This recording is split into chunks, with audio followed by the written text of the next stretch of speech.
Episode 26. Aku masih punya beberapa mobil yang bisa dijual, ucap Akmal dengan suara pasrah. Mau bagaimana? Itu jalan satu-satunya. Satu kalimat yang keluar dari mulut Akmal membuat asisten Rian termangu. Pria itu betul-betul tak tahu harus berkata apa. Ya, mengapa seorang Akmal harus menjual kendaraan demi untuk melunasi gaji para karyawan? Jual secepatnya sebelum mereka melakukan sesuatu yang dapat mencemarkan nama baik tempatnya bekerja. Asisten Rian mengangguk. Baik pak. Ingin juga rasanya pria itu mempertanyakan kemana Akmal selama ini dan mengapa tak pernah masuk kantor. Padahal dia tahu Akmal adalah tipe bos yang sangat disiplin. Akmal menghela nafas berat. Dia mengusap wajahnya dan bersandar pada sandaran sofa. Semuanya hancur, Rian. Satu kalimat membuat asisten Rian menelan ludah. Aku tak seperti dulu lagi. Akmal menatap langit-langit ruang tamunya. Wajah pria itu mengukir kegetiran dan sedih yang mendalam. Penyanggaku telah pergi. Aku menyia-nyiakannya. Rasa kasihan menjalari hati asisten Rian. Dia tak tahu harus bagaimana. Bertahun-tahun dia mendampingi orang tersebut. Baru pertama kalinya dia tampak seputus asa ini. Asisten Rian tahu, jika semua berkaitan dengan masalah yang menjeratnya puluhan hari yang lalu. Asisten Rian juga tahu sosok istri pertama Akmal, Anggara Dinata. Dia wanita yang telah mendampingi bosnya selama ini. Rian juga tak bisa membayangkan betapa hancurnya Arumi atas perselingkuhan yang dilakukan bosnya. Seandainya semua bisa kembali seperti dulu lagi. Sedarinya belanja, Arumi menyusun barang belanjaannya di dapur seraya menunggu pelanggan yang akan mengambil pesanannya. Sedangkan Dini, wanita itu telah pulang ke rumahnya. Banyak yang pesan, nak. Mama Reni melihat sang putri yang sibuk di dapur. Arumi menghentikan aktivitas dan berbalik menatap wanita yang telah melahirkannya. Alhamdulillah, Ma. Rumi tidak menyangka banyak yang suka. Ucap wanita itu disertai dengan senyum lembut. Mama Reni bersyukur melihat itu. Putrinya bisa tersenyum kembali setelah luka yang ditorehkan mantan suami. Arumi menyibukkan diri dengan tidak berlarut-larut dalam dukanya. Assalamualaikum. Seseorang memberi salam dan mengetuk pintu rumahnya. Spontan keduanya berbalik. Mungkin pelangganmu, Mi. Arumi mengangguk. Biar Arumi lihat dulu, Ma. Wanita cantik itu keluar melihat orang tersebut. Ternyata benar. Seorang wanita parubaya berparas teduh telah berdiri dengan senyum tersungging di bibir ranumnya. Saya mau ambil pesanan, nak. Ucap wanita parubaya tersebut. Arumi tersenyum. Masuk dulu, Bu.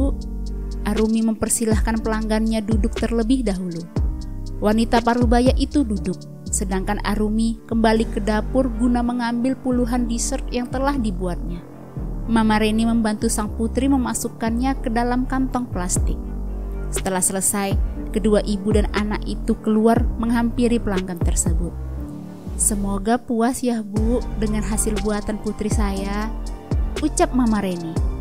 Saya sudah coba, Bu, dan rasanya sangat enak, manisnya pas, ucap wanita itu. Mama Reni dan Arumi tersenyum sumringah. Ya sudah, saya pamit ya, Bu, sebentar lagi arisannya dimulai. Wanita parubaya itu mengambil sejumlah uang di dalam tas dan menyerahkan kepada Arumi. Terima kasih banyak, Bu, ucap Arumi. Iya, saya juga terima kasih, Koki cantik, puji wanita itu. Pipi Arumi bersemu merah. Keduanya mengantar kepergian wanita parubaya tersebut sampai ke depan pintu. Mereka memandangi hingga mobil yang dikendarainya semakin mengecil dari balik penglihatan. Belum genap 1 jam, mobil Akmal telah melayang. Di antaranya adalah Lamborghini Aventador dan si hitam yang menjadi awal mulanya dengan Dini. Ya, mereka menjualnya dengan dalih ingin menggantinya dengan yang baru. Salah satu rekan bisnisnya membeli. Uangnya akan ditransfer secepatnya, Pak. Asisten mereka akan menjemputnya juga. Jelas Rian. Ada perasaan lega di hati Akmal. Tidak masalah jika kedua mobil kesayangannya terjual. Yang terpenting gaji karyawan terbayarkan. Baguslah, setidaknya uangnya sudah ada, ucap Akmal. Asisten Rian mengangguk. Apakah besok Pak Akmal akan ke kantor? Tanyanya ingin memastikan. Akmal mengedikkan bahu. Saya tidak tahu. Asisten Rian hanya terdiam mendengar itu. Sejujurnya, dia juga ingin mempertanyakan perihal pembangunan cabang yang ada di kota B.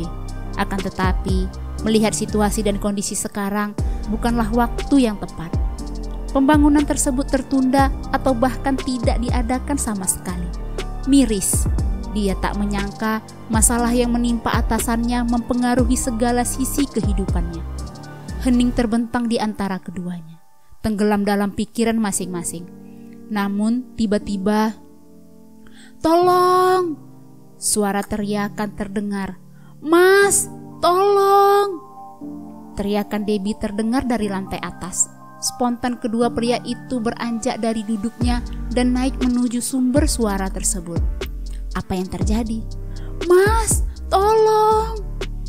Akmal dan asisten Rian hanya melangkahi beberapa anak tangga hingga akhirnya sampai. Akmal segera membuka pintu dan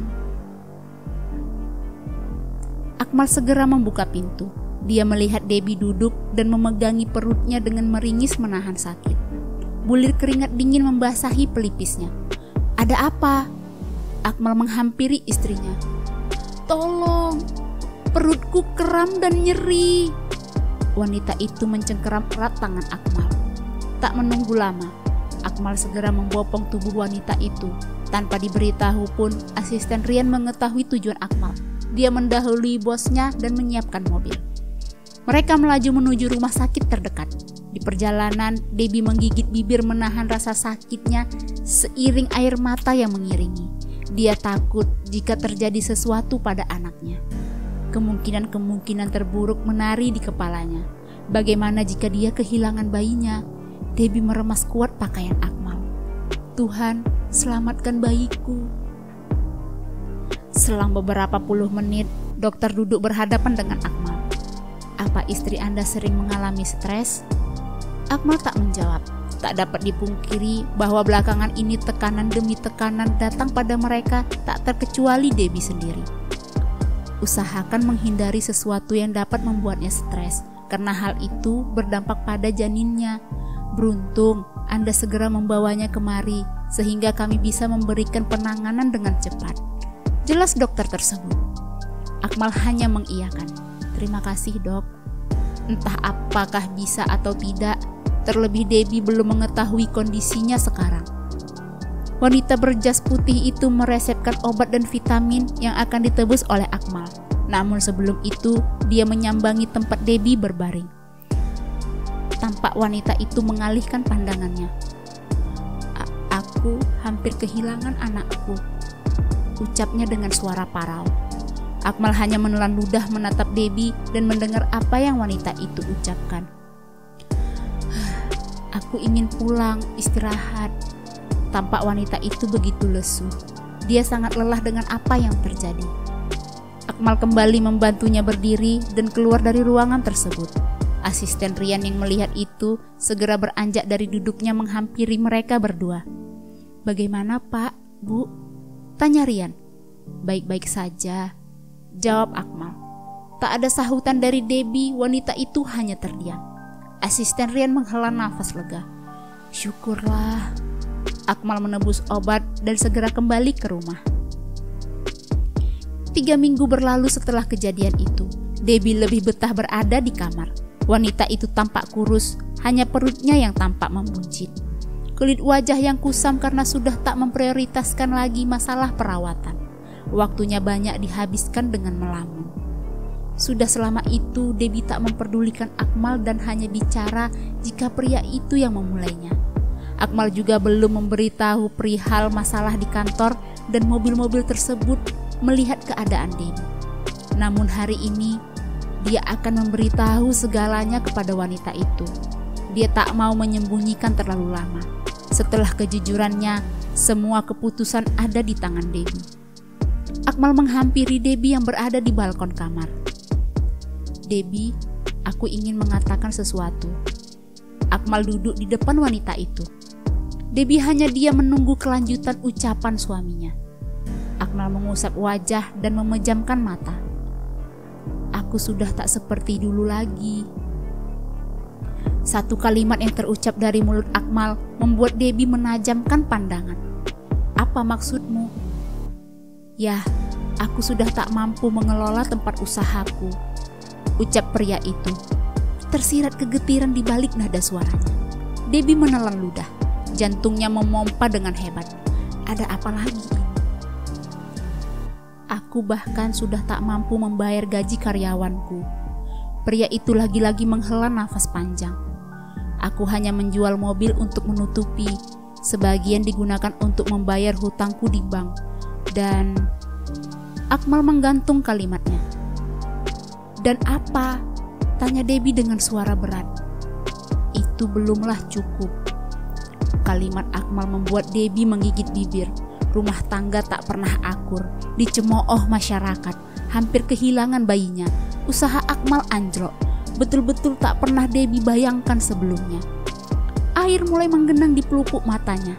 Hidup keduanya benar-benar terpuruk. "Lantas, apa yang akan kamu lakukan?" tanyanya dengan suara serak nan parau. Arumi duduk di depan cermin. Dia menatap dirinya lamat-lamat. Besok adalah sidang terakhir perceraiannya. Hubungan dengan Akmal Anggara dinata putus. Benar-benar putus, baik segi agama maupun negara. Arumi sekuat tenaga mengikhlaskan dan mencoba melangkahkan kaki, meninggalkan segala kenangan pahit yang membelenggunya. Nama yang pernah bertahta di lubuk hatinya mencoba dia hilangkan. Tidak ada lagi Akmal dan Arumi, kedua pasangan yang membuat yang lain iri. Banyak orang-orang terdekat mereka yang menyayangkan hubungan Akmal dan Arumi, karena memang keduanya tampak sangat serasi. Tapi apa hendak dikata, takdirnya tidak untuk dipersatukan. Arumi menipiskan bibir. Tok tok tok. "Arumi?" Suara membuyarkan lamunan Arumi. Wanita itu menatap pintu. "Iya," beranjak dari duduknya dan membuka benda tersebut.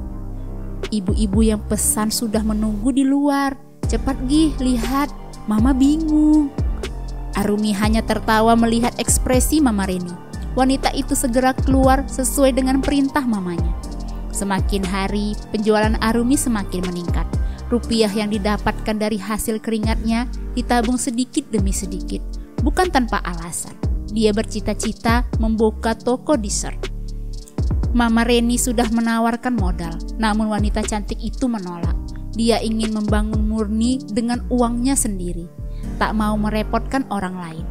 Entah setahun atau 2 tahun kemudian, kalau dirinya sudah mampu, maka tempat itu akan ada.